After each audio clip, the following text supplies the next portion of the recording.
Mesdames et messieurs, bonsoir chez vous et merci de nous suivre sur BF1, la chaîne au cœur de nos défis. Bonsoir aux auditeurs de la radio Horizon FM qui reprend le son de cette émission. Bienvenue à votre émission Débat au cœur du sport. Les étalons cherchent sélectionneurs. C'est le premier thème que nous allons aborder. Ensuite, nous allons revenir naturellement dans le quotidien du championnat national pour voir comment va être cette deuxième partie de saison. Il y a eu beaucoup de changements sur les bancs de touche, les équipes se sont renforcées, mais la situation promet d'être chaude en bas comme en haut, comme dirait l'autre, parce que personne ne veut descendre. Et celui qui va prendre la couronne n'est pas encore totalement déterminé. Alors, voici donc le plat de résistance du jour que nous allons essayer de déguster avec vous en compagnie de nos chroniqueurs. À l'extrême droite, c'est Salifou Djigma de Horizon M. Salif, bonsoir. Bonsoir Madi et bonsoir à tous. À côté de Salif, c'est un mais bon, lui il avait disparu, mais il va dire bon, c'est toi qui m'appelais pas, mais aujourd'hui il est là. C'est Drissa Ouedraogo. Dri, bonsoir. Bonsoir Madi, bonsoir aux téléspectateurs de BFR. Oui. Bon mieux tard que jamais.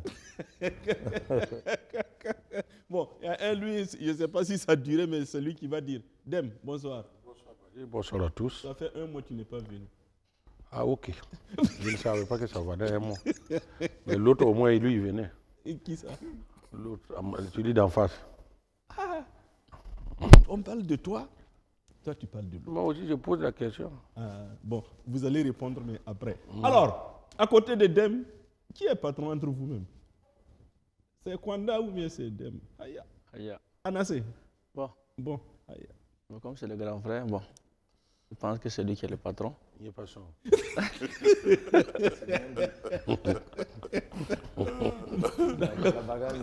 La bagarre, c'est nous qui amène bagarre, comme disent les autres. Voilà, chers téléspectateurs, c'est donc dans la joie de vivre que nous allons nous entretenir avec vous. Alors, aujourd'hui, la Fédération burkinabé de football a publié un communiqué que Irénée va nous faire découvrir. Donc, un communiqué qui lance donc un appel pour sélectionner, donc pour trouver un sélectionneur aux étalons. Alors, vous voyez ce qui est écrit, les profils, les diplômes, les contrats d'objectifs, en tout cas, il y en a pour tout le monde. Mais enfin, nous ne sommes pas des recruteurs, mais nous allons essayer donc de brosser, de faire donc une analyse de son contenu, parce qu'il y a beaucoup de choses qui sont recherchées. Est-ce que ce profil peut être trouvé facilement pour les étalons?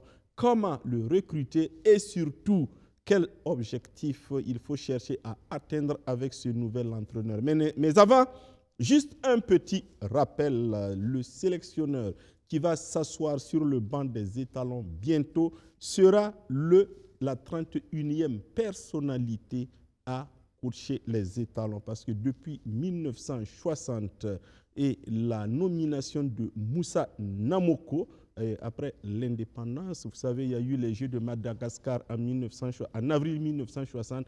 Ils sont partis jouer, mais ils n'avaient pas d'entraîneur. C'est Traoré Fousseni Blaise, qui était le capitaine, qui a fait office d'entraîneur en son temps. Alors, après les indépendances, l'installation de la fédération, avec Maxime Ouedraogo, ancien ministre du Travail et ancien président de la... c'est JA. Voilà, c'est lui qui a été le premier président de la Fédération burkinabé de football. C'est lui donc qui a nommé Moussa Namoko comme premier entraîneur. Et le dernier entraîneur a été nommé par M. Lazare Bansé et il s'appelle Brahma Traoré. C'est lui qui est en fin de contrat et dont la fédération s'est séparée après la CAN du Maroc. Alors, des 30 qui se sont assis, il y a d'autres qui sont venus 2 fois. Il y a par exemple Saboteur qui est venu 2 fois, Duarte 2 fois, Jacques Yamiogo 2 fois et Didier Noto. C'est vrai, vous savez, l'histoire des étalons n'ayant pas été un fleuve tranquille, peut-être qu'il y a eu d'autres retours, mais enfin, c'est ce que nous avons pu collecter pour vous, les plus jeunes. Bon, les DEM, eux, ils ne sont pas concernés, parce que comme je l'ai dit, eux, ce sont les UNAB du football. Ils ne sont pas concernés. Mais vous qui nous suivez et qui voulez connaître un peu de l'histoire des entraîneurs des étalons, voilà ce que nous pouvons vous dire. Alors, Salif, on va aller directement dans le vif du sujet. La fédération donc, a lancé, a fait donc, cet appel à candidature. Alors, le timing pour vous, il est bon ou bien il fallait un peu attendre? Attendre, je ne sais pas, à partir du mois où on a décidé que le staff doit être débarqué. Donc, il faut bien sûr trouver un remplaçant. Comme on le dit, la nature est horreur donc, du vide. Il faut combler. Vous parliez tout à l'heure de nomination et d'appel à candidature. Moi, je pense que même si beaucoup pensent qu'on pouvait tout de suite nommer, comme ça a été le cas avec Brahma, bon, l'appel à candidature, quand même, quoi qu'on dise, bien qu'étant pas, j'allais dire, une obligation juridique stricte imposée par la CAF et la FIFA, et il y a quand même de nombreuses fédérations qui ont, depuis un certain temps, en tout cas, cette façon de faire, cette procédure standard a donc lancé l'appel à candidature. Bien que les fédérations puissent techniquement nommer des sélectionneurs, l'appel à candidature ici que je salue, quand même offre plusieurs avantages. Dans un premier temps, je pense que c'est la transparence. D'accord. Voilà, c'est la transparence. Ensuite, on peut aussi parler du choix large que ça peut offrir, puisque ça tire vers jusqu'à l'international. Et puis, quoi qu'on dise, il y a le critère strict, à savoir donc la possession des différents diplômes. Non, on va y arriver, Salif. Voilà. Ce sont des avantages, en fait, de façon sommaire, ce que je peux dire. Voilà, les aspects procéduriers d'abord. Alors, Dri, l'appel à candidature ou la nomination directe, vous êtes technicien. Alors, comme Salif l'a dit, on peut se retrouver avec beaucoup de candidats. Je crois qu'il y a un pays où on parle de 600 candidats. Peut-être au Burkina n'en serait pas loin. Alors, est-ce que ça ne rallonge pas aussi la procédure? Est-ce qu'on peut lire et étudier autant de dossiers? Non, je pense que ça ne va pas rallonger la procédure, parce que je pense que la fédération ne l'a pas fait au hasard. Et si vous avez remarqué, la CAN est finie le 18 janvier. Nous sommes aujourd'hui le 6 février. Il y a pratiquement, si mes calculs sont bons, pratiquement 3 semaines. C'est ça. Et on a limogé, on a mis fin au contrat du coach Brahma. Moi, je pense que je vais abonder dans le même sens que Salif. Il y a la transparence, que ce soit un entraîneur burkinabé ou étranger qu'on va prendre. D'abord, moi, ce que je salue, c'est sûr que celui qu'on va prendre, il viendra avec son staff. Ça, c'est déjà une très bonne chose. Et puis, les critères qui sont là, quand je regarde, ça ne sera pas simple.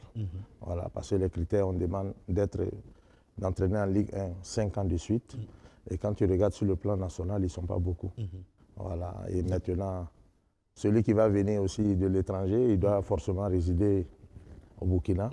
Voilà, donc ça ne sera pas simple. Oui, alors Dem, justement, pour la procédure, je crois que c'est d'accord. Je pense que c'est votre avis aussi qu'il faut ouvrir la concurrence, comme on le dit.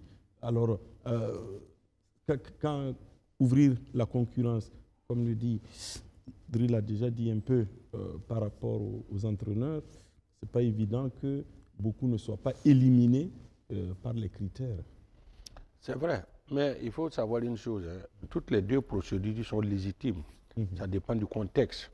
Voilà, ça dépend du contexte. Rappelez-vous, les 2 derniers Burkinabés qui ont été nés, Kamou Malo et puis Brahma, ont été nommés par la fédération. Il n'y a pas eu appel à la candidature. Maintenant, comme on dit en sport, la vérité, c'est sur le terrain. Sinon, ce qui a salué d'ici, c'est la transparence, comme tout le monde le dit.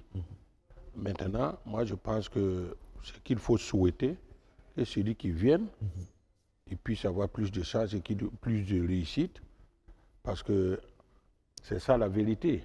Parce qu'en fait, tout concourt à cela. Voilà. Donc, mais ce qu'il a à dire, on a un devoir. Comme je l'ai dit à l'installation de Kamou Malo dans un hôtel de la place ici, à sa nomination, il a dit il y a des gens qui sont autorités à nommer le président, l'entraîneur. À partir du moment que l'entraîneur a été nommé, notre devoir, c'est de soutenir celui qui est en place. de le soutenir parce que s'il gagne, c'est à l'honneur de tout le monde. Mais à partir du moment qu'on l'a nommé, on doit faire table rase de toutes les critiques et soutenir ce qui est en place.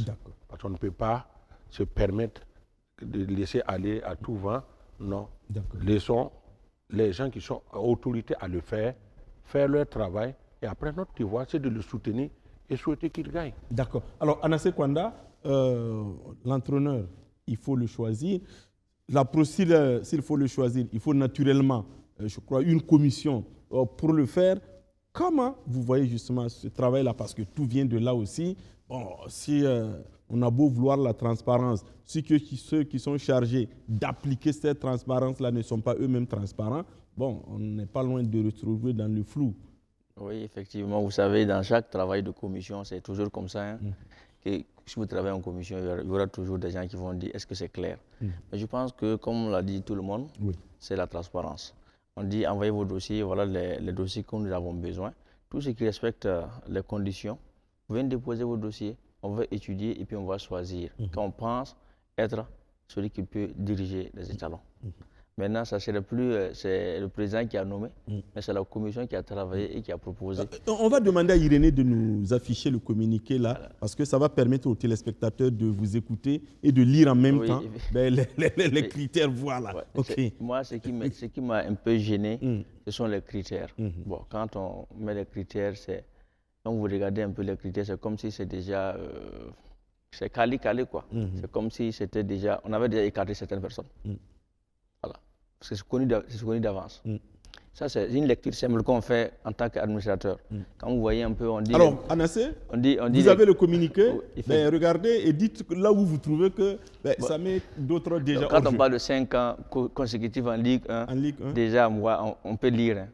Au niveau du Burkina, on peut lire. Les potentiels candidats qui peuvent au moins essayer de nous aider ou bien bousculer un peu les autres pour pouvoir arriver. Bon, déjà, on sait qu'ils sont out.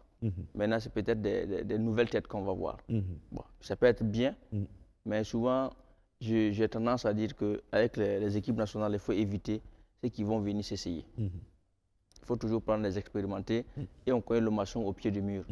Et moi, j'ai pas dit, j'ai horreur des diplômes, mais le diplôme ne vaut que la personne.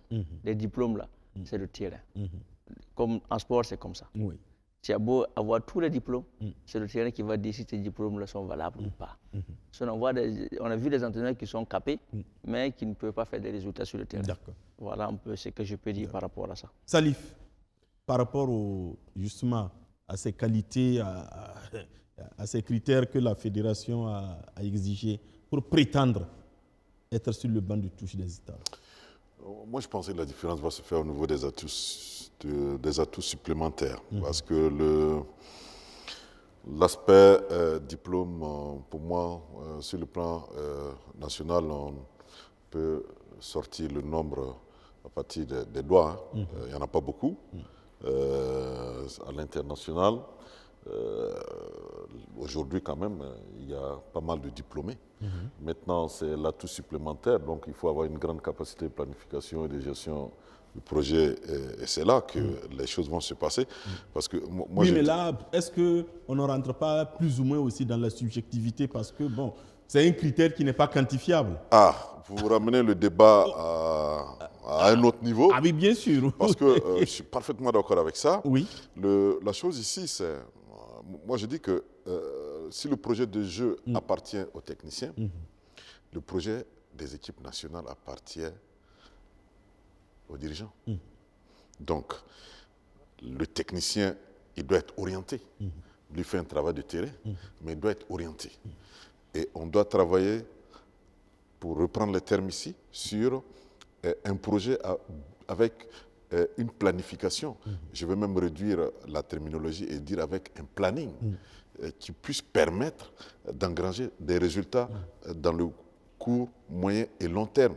La vision de la fédération, c'est quoi exactement? C'est-à-dire qu'il faut se donner des objectifs et maintenant voir dans le casting quels sont les profils à même d'atteindre ces objectifs. C'est cela. Est-ce que nous voulons la Coupe d'Afrique dans 10 ans? Est-ce que nous voulons travailler à avoir une identité de jeu sur 3-4 années? Je pense que, etc., etc.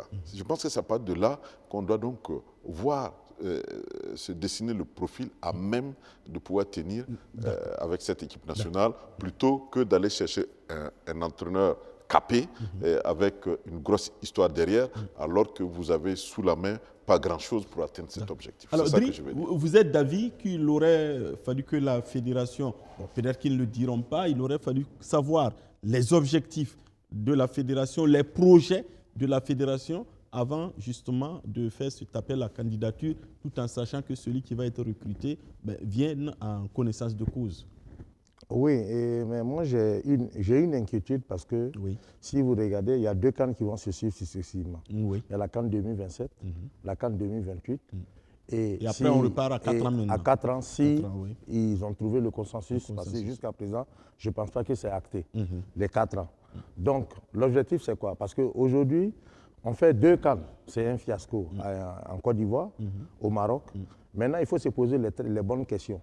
Parce que le coach qui va venir, il ne faut pas le faire venir et puis ne pas définir un cahier de charges, un canevas clair et net. Et si on ne lui définit pas ce qu'il doit faire, et même si on envoie, comme l'a dit Salif, l'entraîneur avec un bagage plus capé, il repartira bredouille. Il faut que d'abord les premiers responsables de notre football, à commencer par la fédération, soient clairs dans leurs objectifs. Voilà, parce que je pense qu'actuellement, on ne parle pas d'aller remporter la CAN, mais parce qu'on est en train de se chercher, il faut avoir le courage de le dire. Bien m'a dit que personne ne nous dira encore qu'on part pour remporter la CAN. On n'est pas là pour ça. Et aujourd'hui, il y a beaucoup d'insuffisances au niveau des étalons A. Il faut avoir le courage de le dire. Celui qui va venir doit pouvoir avoir les coudées franches, le projet bien défini. Et puis, je pense qu'avec ça, comme Salif l'a dit, s'il faut aller chercher quelqu'un qui est capé puis va venir échouer, pourquoi ne pas prendre à côté et puis réussir quelque chose de bien? Dem, par rapport au projet, aux objectifs qu'il faudrait, que la fédération pourrait fixer avant de recruter. Je pense qu'à l'heure actuelle, on n'a pas d'autre solution que de se préparer à long terme. À long terme. Maintenant, est-ce que les résultats du terrain vont nous permettre de les réaliser? Oui, mais est-ce que les gens seront patients aussi? C'est de ça pour que le je long parle. terme? C'est de ça que je parle. D'accord. Sinon, aujourd'hui, on ne peut pas... Vous savez, remporter un trophée, c'est aléatoire.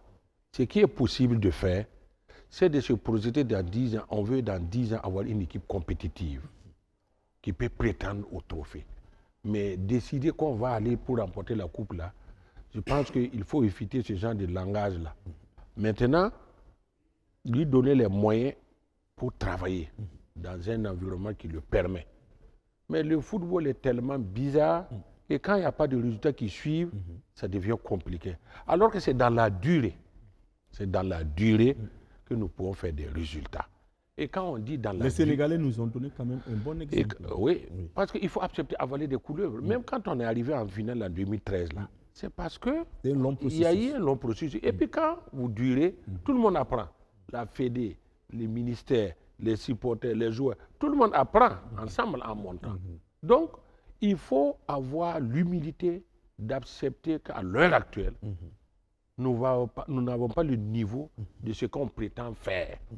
Donc, et mettre la balle à terre, permettre à celui qui va venir travailler là, travailler à long terme. Et quand on dit à long terme là, ce n'est pas seulement l'encadrement technique. Même au niveau de la Fédé, il faut pouvoir avoir une certaine stabilité. Au niveau du ministère, une certaine stabilité. Je vous prends l'exemple de l'équipe ivoirienne qui a remporté la CAN. Mais elle a avalé des couleuvres. Qui était ministre des Sports? Laurent Donafolo. Pendant des années et des années. Donc, la stabilité, là, ce n'est pas au niveau seulement de l'encadrement technique. La Fédé, ministère, à tous les niveaux. C'est vrai, quand il y a des hommes, il y a des bousculades, on n'a pas la même vision, etc. Mais au fur et à mesure qu'on avance, on va voir les lueurs d'espoir qu'on prétend faire. Alors, Anassé Kwanda, est-ce que vous pensez que, avec ce qu'on a vécu, avec les réseaux sociaux, avec tout ce que tout le monde est devenu, comme avait dit un ancien entraîneur, tout le monde est devenu entraîneur, tout le monde est devenu dirigeant, est-ce que vous pensez que le monde du football peut avoir cette patience que tout le monde appelle de ses voeux pour travailler sur le long terme et permettre justement à celui qui sera recruté de faire un travail de base pour nous projeter sur le moyen et le long terme? Ça va être difficile. Ça va être difficile. Parce qu'une passion, c'est difficile, c'est incontrôlable. Parce que, vous savez, on a des yeux plus gros que le ventre et on est pressé. La patience, c'est nous, hein, c'est l'administration, c'est le bureau exécutif, c'est l'encadrement technique, c'est nous la patience. Eux, ils veulent des résultats, ils veulent que quand ils vont sortir, ils portent leur maillot, qu'on dit c'est le Burkina Faso, on a gagné, on a gagné. Mais ils n'ont pas cette patience-là pour que plus tard on puisse profiter. Mais c'est dans notre politique, notre manière de faire là qu'on doit pouvoir préparer. Et au fur et à mesure qu'on prépare, par exemple, nous, on a une équipe qui est là. On s'est dit dans 5 ans, 10 ans, cette équipe-là, c'est pas sûr que l'équipe-là puisse continuer. On commence à préparer des jeunes. C'est comme ça la préparation. On ne peut pas attendre, on finit et ils finissent leur carrière. Et on recommence à zéro. Les gens n'auront pas ce temps-là pour patienter. Ce qu'on peut faire, c'est d'aller tout doucement. Accepter les critiques, accepter tout. Mais on est là seulement, il y a des fêtes, il n'y a pas de fêtes, les gens vont continuer à critiquer, ils ne vont pas être patients. Ils sont venus payer, ils sont venus payer les frais pour suivre les matchs, ils veulent des résultats. Ils ont contribué, ils veulent des résultats. Ils sont assis devant les petits écrans, si on ne gagne pas, ils ne seront pas contents. Donc la patience que vous demandez là, ça va être difficile. Ça va être difficile. Voilà, maintenant c'est à nous, dans notre manière de faire là, si on peut laisser chacun faire son travail. Par exemple, quand on prend, moi, dans le recrutement d'un sélectionneur comme ça, d'un technicien, il faut laisser le technicien sélectionner le technicien. OK. Parce la que, direction technique nationale fait son travail. Ah oui. D'accord. Parce que si vous ne laissez pas, et puis il y a, comme on dit, il y a un plan de travail depuis des années. Si vous laissez les techniciens faire leur travail, vous allez voir que ça va marcher. Mais par la suite, si vous ne les laissez pas faire, ça va se savoir. Hein. C'est ça. Les critères peuvent être édictés et on lit entre les lignes. Et nous savons, on connaît la maison, on sait à peu près combien on a formé, quels sont les candidats possibles qui ont le niveau qu'on demande. Et quand on met les critères, on dit qu'il faut avoir 5 ans, cumuler 5 ans dans l'entraînement. Ça, c'est pas fini. On dit encore, il faut pouvoir résider. Si tu es un expatrié, il faut que tu résides. Il faut résider, même si tu es un Burkinabé, il faut que tu résides. Tu ne peux pas faire la navette. Et on dit encore, celui qui va venir là, il faut que lui aussi il ait fait 5 ans dans la ligue. Dans une ligue. Voilà, professionnelle aussi. Donc quand vous regardez un peu... Finalement, c'est trop sélectif. Oui, ça veut dire que pour moi, c'est déjà connu, quoi. Oui, parce que quand je lis entre les lignes, c'est déjà connu. Ça veut dire que avant de dicter ce genre... Oui, mais Anassé, si on reste sur votre logique, est-ce que ça ne va pas être biaisé? Si on pense que c'est très sélectif, donc on a peut-être une shortlist quelque part qu'on est en train d'étudier, est-ce que ce n'est pas aussi se fourrer l'œil, le doigt dans l'œil, parce qu'on va se retrouver avec quelqu'un qui ne répondra pas forcément aux attentes du public? Comme ce n'est pas interdit, on pouvait dire, bon, nous allons choisir telle personne, on peut nommer telle personne, mais ils ont ouvert pour qu'il y ait la transparence. Mais moi, je regarde seulement les écrits, c'est à travers les écrits que je regarde, et à travers comment on peut dire ça, les critères. Ouais. C'est simple, il faut lire entre les lignes seulement. Et vous allez voir que si on prend au Burkina Faso, qui sont ceux qui ont la licence A, qui sont ceux qui ont dû entraîner pendant 5 ans. C'est un peu comme les concours, là, avoir 5 ans d'expérience, alors que tu... voilà, qui sont ceux qui ont 5 ans et en activité. Et en activité, on bon, les connaît. Déjà, automatiquement, bon, on s'est dit, bon, c'est plié, quoi. Oui. Non, mais je voulais ajouter, ce qu'il dit est vrai, en partie. Parce que ceux qui sont connus, ça c'est au Burkina. Ceux qui peuvent prétendre là, qui est une minorité là, c'est au Burkina.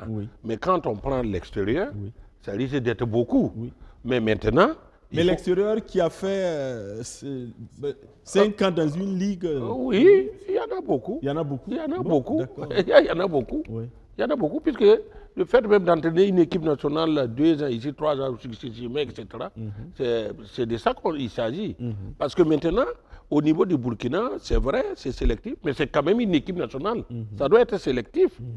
Ça doit être sélectif. D'accord. Salif? Il y a d'abord un aspect qu'il faut souligner à 2 traits. L'appel à candidature, je ne sais pas si c'est parti de la seule volonté de la Fédération burkinabé de football. Ah oui, parce que aller avec cette façon de faire veut dire qu'il y a, vous le savez, les ministères des Sports qui qui supportent, qui financent les salaires. Oui.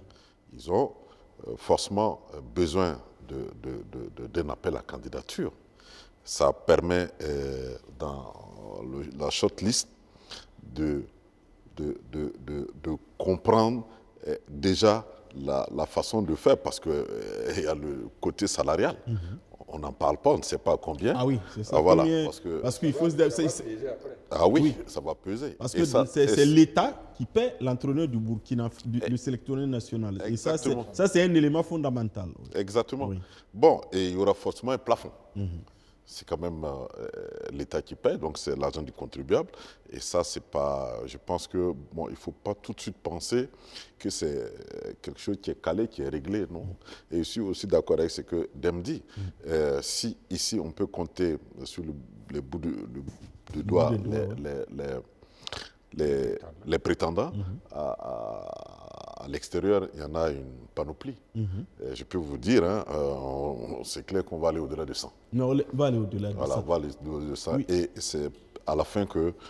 mais j'insiste, j'insiste. Oui. Il faut redonner à la direction technique nationale son bâton de commandement. Voilà, parce que j'attends de voir comment la commission va être constituée. Oui. Mais normalement, il n'y a pas de micmac, c'est la direction technique nationale qui devrait être. D'accord. Moi, je vais poser une question. Oui, rapidement. Est-ce qu'à l'heure actuelle, il y a une direction technique nationale? Moi, je sais qu'il y a un directeur technique national, parce qu'une direction technique nationale, ça veut dire qu'il y a beaucoup d'entraîneurs, d'expérience, etc., qui accompagnent le directeur technique national. C'est ça? D'accord. Bon, nous, c'est Pascal Youkbari, en tout cas, qui est le directeur technique national. Non, c'est une très bonne question. Oui. Et je pense qu'il va falloir que les acteurs en prennent cela en compte lors de l'Assemblée générale, qui va être quand même l'instance suprême et qui va permettre d'élucider clairement, afin qu'on regarde dans les textes ce que ça dit. Voilà, quelle est la place exacte de la direction technique nationale, comment elle est composée, elle est constituée, pour qu'on puisse savoir. Parce qu'à l'heure où on est, je ne sais pas, moi, je ne sais pas combien, je sais qu'il y a Drabo qui fait partie, Falcao, bon, je ne peux pas aller au-delà. Bon, normalement, ça doit être quand même un service bien étoffé. Je me dis. Alors, oui, Driss Ouedraogo, Guira était ici, il a dit ceci, si le staff qui est derrière l'entraîneur n'est pas de qualité, ben, l'entraîneur peut avoir des soucis. Pour l'entraîneur, généralement au Burkina, on se rend compte que c'est la fédération qui donne les staffs à l'entraîneur. Puisqu'on les nomme, il est ceci. Alors, pour celui qui va venir, on le laisse choisir son staff, ou bien comment on fait pour que les responsabilités soient clairement définies? Non, mais c'est déjà défini. L'appel à candidature, ça veut dire qu'il viendra avec son staff. On ne peut pas l'imposer, ça c'est un. Et oui, mais on a fait appel à la candidature ici, mais il n'y a pas eu ça. Hubert Velud, il n'est pas venu avec son staff. Oui, mais c'est comme ce que Guira a dit. Oui. Quand, par exemple, la tête n'est pas forte, forcément, on va l'imposer des adjoints. Voilà. Je veux dire que l'appel à candidature, par exemple, si c'est un étranger, forcément, il viendra avec son staff. Si c'est un Burkinabé, qu'on lui laisse le choix de faire son staff. Mais est-ce que ça ne repose pas aussi le problème du paiement? Parce qu'un staff, ça coûte. Et si l'entraîneur doit venir avec son staff, s'il vous dit, lui-même il est étranger, je viens avec 5 ou 6 étrangers, alors comment on les gère? Voilà, c'est ça. Je vais développer quelque chose. Oui, allez-y rapidement. Aujourd'hui, qu'on le veuille ou ne le veuille pas, la fédération a le dos au mur. Il a dit quelque chose qui est très important. Oui. Quand il a dit que les gens ne seront pas patients, mais c'est à la fédération de communiquer, dire au peuple, ah, cette fois, nous voulons aller sur 5 ans, et dans 5 ans, voilà le résultat que nous voulons atteindre. On a vu la Côte d'Ivoire ne s'est pas qualifiée à la CAN 2006 avec Jacques Anouma. On l'a demandé, il a dit non, lui, ça lui fait rire, son objectif, c'est la Coupe du Monde. Et il est allé à la Coupe du Monde. 2004, net. Ils sont arrivés en finale. Et voilà, ils ont perdu contre l'Égypte. Voilà. Donc, il faut que la fédération soit claire dans ses choix. La population, les supporters, c'est vrai, mais tant qu'ils ne seront pas communiqués, ils ne vont pas dire la vérité, forcément, ils auront le peuple sur leur dos. C'est à eux. Donc, quand je regarde, c'est vrai que le prochain entraîneur qui va venir, il faut qu'il soit très fort, mais la fédération a la pression. Ils ont le dos au mur. C'est à eux, cette fois, de démontrer qu'ils sont capables de pouvoir imposer un carnaval sur les étalons A. Parce que si vous remarquez, notre football actuellement, bon, plusieurs années, c'est axé sur les étalons A. Ça fait qu'il y a des insuffisances sur d'autres et paramètres. Les petites catégories. Voilà, les petites catégories et tout. Donc, il faut que la fédération prenne ses responsabilités. Ils prennent le taureau par les cornes, disent la vérité parce que on ne peut plus continuer à souffrir comme ça. Ça fait 2 CAN, c'est un fiasco. Et c'est l'argent du contribuable, comme vous l'avez dit. Oui. On ne viendra pas avec un coach. On sait comment Kamou Malo est venu. Nous tous, on a vu comment il est venu. Et on a dit, maintenant, on prendra un national parce qu'on n'avait pas les moyens de payer un coach très cher. Vous avez vu les salaires des entraîneurs pendant la CAN. Nous, nous sommes parmi les derniers. Et si on veut des résultats, il faut mettre les moyens. D'accord. Alors, Anassé Kwanda, on va finir avec ça par rapport au staff. Vous êtes entraîneur, vous êtes administrateur. Bon, si ceux qui vous soutiennent eux-mêmes ont besoin d'être soutenus, c'est sûr que c'est comme disent les gens, là, c'est les guidons pour l'entraîneur. Normalement, un entraîneur, Oui. ce qui fait l'entraîneur, c'est ce qui travaille dans l'ombre. Okay. L'entraîneur, lui, il est là, il fait tout, c'est bon, les gens l'applaudissent, mais il y en a qui travaillent dans l'ombre. C'est eux qu'on doit respecter. Et on doit laisser l'entraîneur libre soit à l'entraîneur de choisir ces éléments qu'il faut. Maintenant, si vous l'imposez, s'il y a un fiasco, il va dire que c'est vous. Normalement, quand on lance comme ça, il devait avoir des passages où on dit c'est vous qu'on a recruté, mais quand vous allez venir, vous venez avec votre staff. Pourtant, je ne crois pas que dans le communiqué, il y a. J'ai pas vu un passage où on a dit ça. On parle seulement du sélectionneur. Voilà. Pas du Donc, c'est-à-dire que si vous prenez, c'est-à-dire que la tête, oui. et vous allez mettre des gens autour, ça ne peut pas marcher. Ça va être difficile. J'ai dit de les techniciens, parce que moi, je suis technicien. Je préfère choisir mes techniciens qui vont être à côté de moi pour travailler. Si on me prend, je n'ai pas la main libre pour prendre ceux qui vont m'accompagner, ça serait un fiasco. Ça, c'est connu d'office. C'est-à-dire qu'on voit déjà qu'on va tomber. Maintenant, ce qu'on peut dire, quand je lis le communiqué encore, je lis entre les lignes. Moi, c'est ce que j'ai vu que je dis. Souvent, on n'a pas besoin d'être chose. On a 80%, hein, c'est que j'ai vu là, qu'on va avoir un expatrié. Quand on lit le communiqué comme ça, 80%. Je ne suis pas, je tape pas le sable, mais quand je lis comme ça, c'est ça. Maintenant, cet expatrié, quand il va venir là, c'est sûr qu'il va imposer son staff. Si vous ne voulez pas que j'impose mon staff, donc je repars. Donc vous êtes obligé de laisser des gens venir faire votre travail à votre place. Pourtant, on a des techniciens qu'il faut. Si vous ne les associez pas pour faire le travail, je ne suis pas pessimiste, mais c'est bis repetita. C'est-à-dire qu'on va recommencer à zéro encore. On va recommencer à zéro. Alors, Dem, pour finir, avant qu'on passe au deuxième thème. Non, moi, ce que je voulais ajouter, celui qui va venir, il faut qu'il ait de la prestance et qu'il ait la personnalité.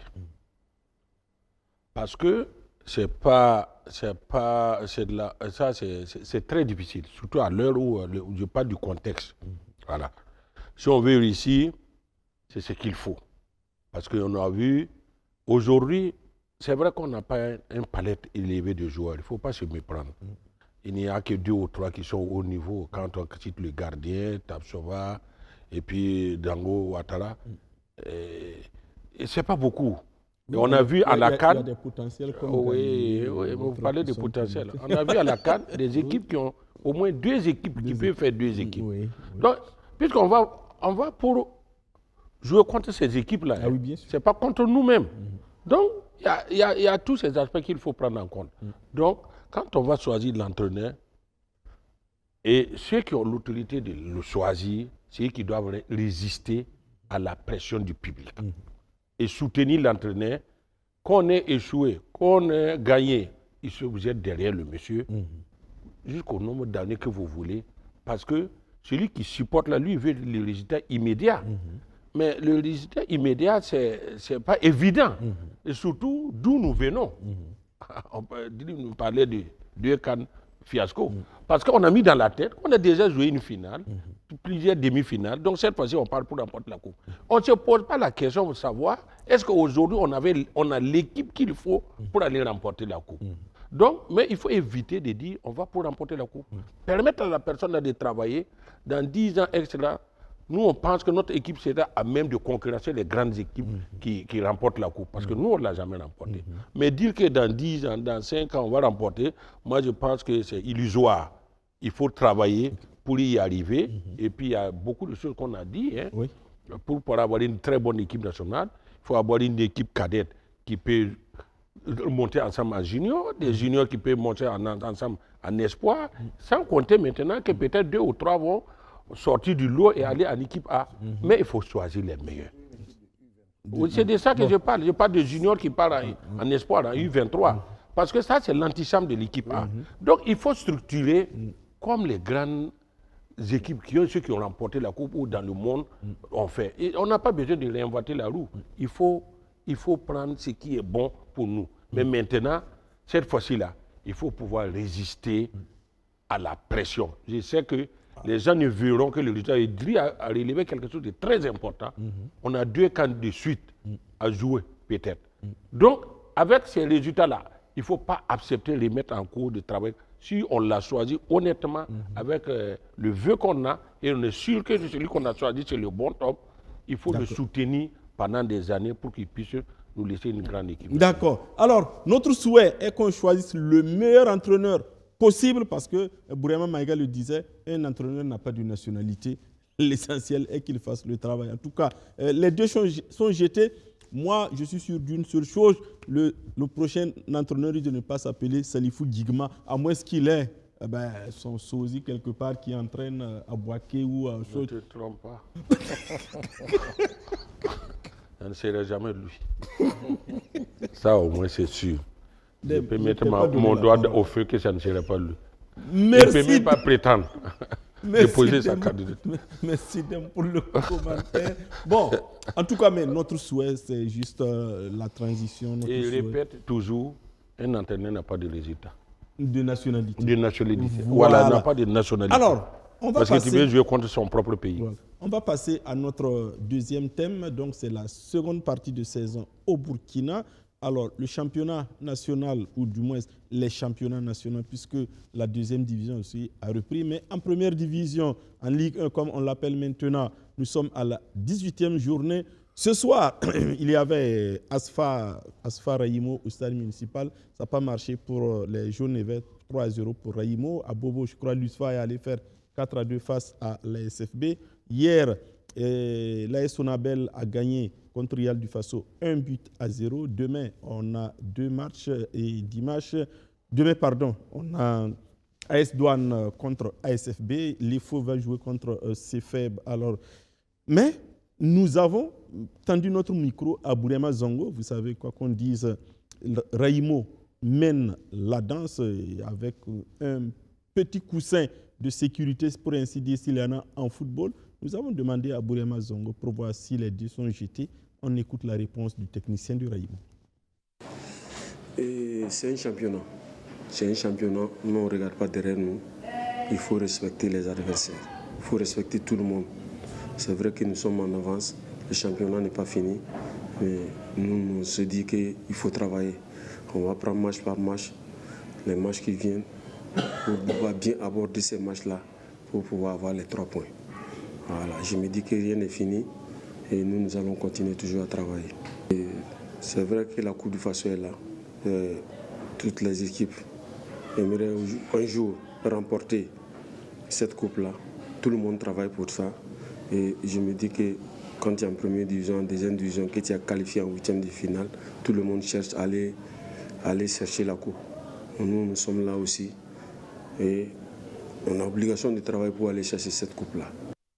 Voilà, donc c'était alors Bourema Zongo par rapport d'une façon générale. Alors Salif, quand on regarde dans notre Ligue 1, comme on l'appelle, surtout pendant l'intersaison, ça a été le bouleversement, un grand mouvement sur les bancs de touche. Le dernier en date, c'est CFEP qui a remercié Cheikh Hamidou Ouattara et qui a été remplacé par Mohamed Kaboré. Et du coup, ça, d'abord, votre avis par rapport à ces mouvements, parce que ça fait maintenant, je crois, 8 entraîneurs sur 16 qui ont quitté leur fonction au cours de cette saison. Oui, mais la valse des entraîneurs ne date pas de maintenant. Hein. C'est le premier. C'est quand même trop cette année. La moitié des équipes. Oui, on va y arriver. Oui. Mais ce que je vais dire de façon factuelle, c'est l'entraîneur, le fusible qui saute tout de suite. Mais on se rend compte que, comme quelqu'un le disait tantôt, en termes de stabilité, on n'a pas encore compris que pour qu'il y ait des résultats, il faut à un moment donné, quand même faire fi de certaines choses et accepter de souffrir dans la stabilité. Sinon, c'est un éternel recommencement. Parce que la preuve, les entraîneurs partent, mais la position des équipes ne change pas. Je prends comme ça les faux. Le Marocain est parti. Gaflaoui, je sais son nom, est parti. On a eu l'intérim avec Savadogo. Lifou est resté à cette place-là jusqu'à l'arrivée de Bourema. On est en train de voir. C'est pareil au niveau de Sefeb avec Cheikh Ouattara qui est parti. Le problème, à mon sens, ce n'est pas toujours au niveau de l'entraîneur qu'il faut regarder. Je crois qu'il y a toujours en amont une grosse confusion dans la gestion des équipes suivant les statuts. Qu'on soit club unipersonnel, qu'on soit club associatif, qu'on soit club formateur. Il y a une grosse confusion. Voilà. Quand vous appelez EFO, vous ne pouvez pas vous comporter comme Salitas, vous ne pouvez pas vous comporter comme Raïmo, comme Majestic. La gestion est différente. Donc, à un moment donné, il va falloir vraiment se fixer des objectifs de façon claire. Quelqu'un a dit qu'il faut communiquer, et si en équipe nationale, on doit communiquer avec le peuple et puis le public, au niveau des équipes, des clubs, il faut communiquer à les supporters. Voilà, et avoir un langage assez franc par rapport à ce qu'on a comme force en présence et ce qu'on peut faire et où se situent ses limites. Il faut être concret. Alors, Dri, un autre aspect qu'il faut dire et qui malheureusement fait chose, c'est l'aspect économique. On se rend compte, peut-être tout ne sort pas, mais on se rend compte qu'il y a beaucoup de clubs qui souffrent. On entend par-ci, par-là. Alors, est-ce que ça peut être un élément fondamental qui peut déterminer la fin de cette saison? C'est un élément très fondamental, je le dis. Aujourd'hui, quand je regarde, je ne doute pas des qualités de Raïmo et pour moi, ça n'engage que moi. Je pense que Raïmo va être champion. Voilà, je le dis en connaissance de cause.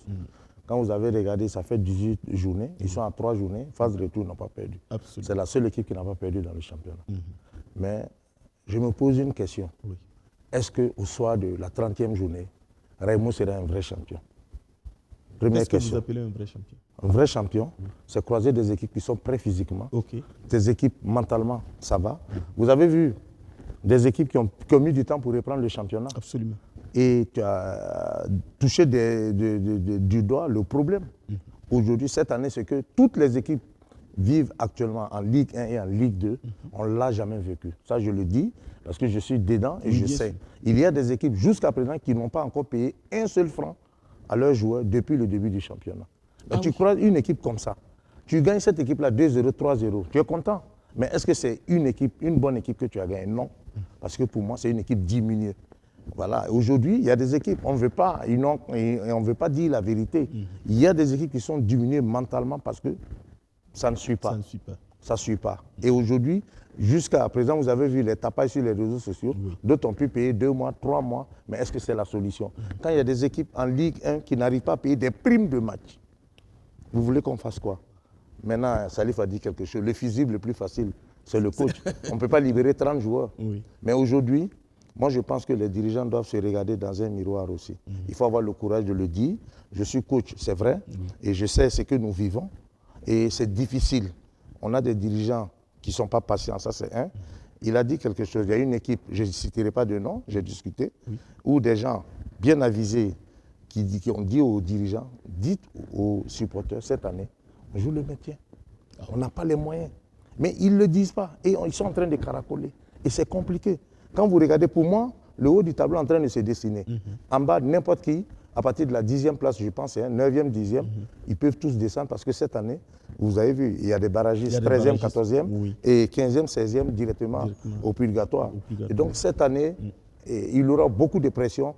Mais moi, je sais que la fin du championnat sera compliquée. La fin du championnat sera compliquée. Alors, Dem, comment il faut voir ça? Salif et Dri, on dit, on a touché du bois les choses, l'argent, entraîneur qui s'en va, mais la réalité est là. Moi, je commence d'abord par féliciter les dirigeants, ceux qui dirigent le club. Ce n'est pas une mince affaire. Parce que sans moyens, c'est compliqué. Et comme on l'a dit, la solution la plus facile, c'est de chasser l'entraîneur. Est-ce que c'est ça la solution? Parce que la preuve, on végète. Et je suis trop d'accord avec Dri quand il parle de vrais champions. Parce que la preuve, quand nos clubs sont champions, ils vont en Afrique, ils n'arrivent même pas à dépasser le premier tour. Ça veut dire qu'il y a un problème. Est-ce qu'on se concurrence vraiment? Est-ce que les équipes sont à niveau? Est-ce que chacun cherche à être champion? Non. C'est des vrais problèmes. Et même dans les clubs aussi, il faut que chacun joue son rôle. Si vous remarquez quelque chose, de plus en plus, les supporters sont devenus un élément important à tel point que même les dirigeants de club ont peur d'eux. Ça, c'est pas bon. Vous avez vu, il y a eu un club, La Place, qui a tenté de même changer la gestion du club. Et toute personne avisée savait que c'était la survie du club, cette manière de faire, le changement qu'il voulait procéder. Mais des supporters se sont levés parce qu'on les a intoxiqués, se sont levés et se sont imposés, et les dirigeants ont dit quitter. Qui sait que diriger un club, c'est même oublier ta famille. C'est pas de l'amusement et puis on vous insulte comme c'est pas possible. Donc, il faut que chacun joue son rôle.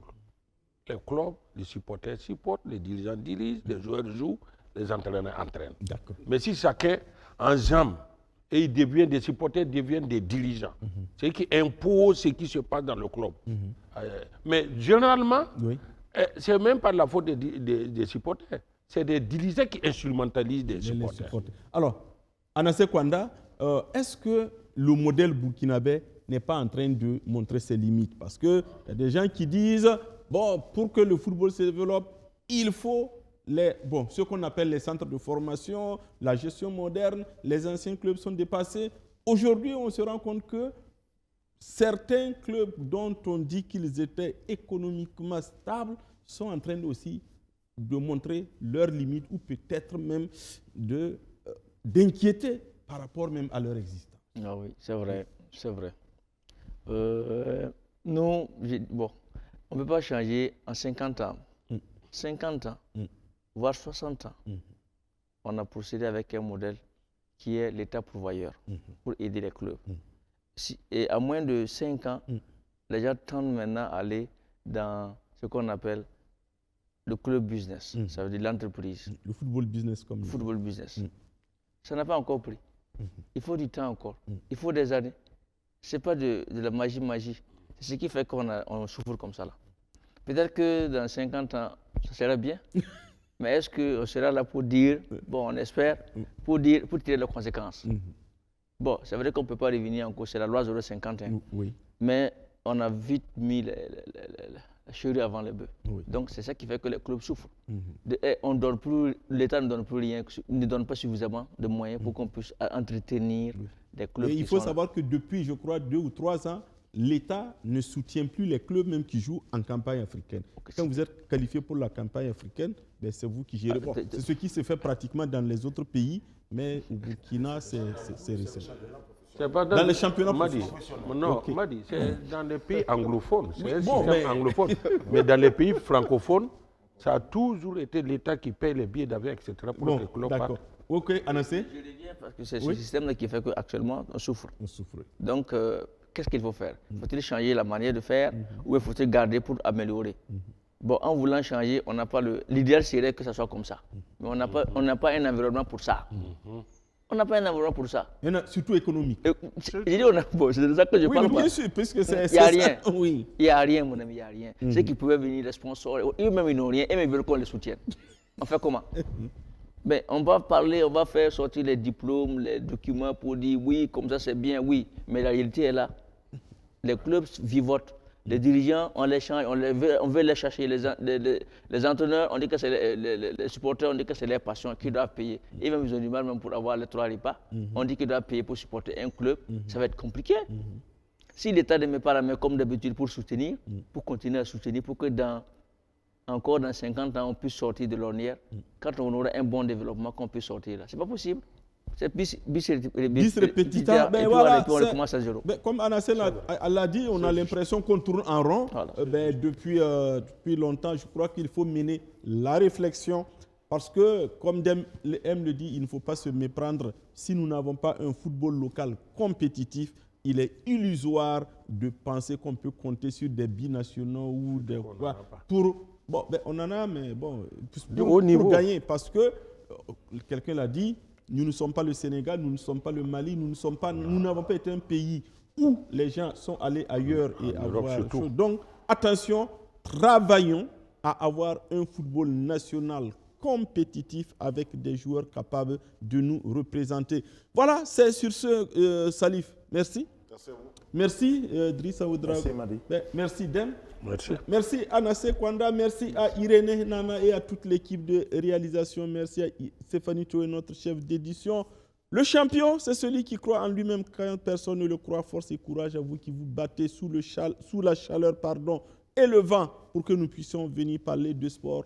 En tout cas, notre souhait est que le prochain entraîneur des étalons soit le Messi que tout le monde attend, que le prochain champion, comme Drill l'a dit, soit le vrai champion, que l'année prochaine, le Burkina soit la nation la plus heureuse en matière de sport et surtout de football, puisque c'est le sujet que nous avons traité ce soir. Sur ce, chers téléspectateurs et chers auditeurs, on se dit au revoir et on se donne rendez-vous vendredi prochain pour un autre numéro de votre émission Au cœur du sport.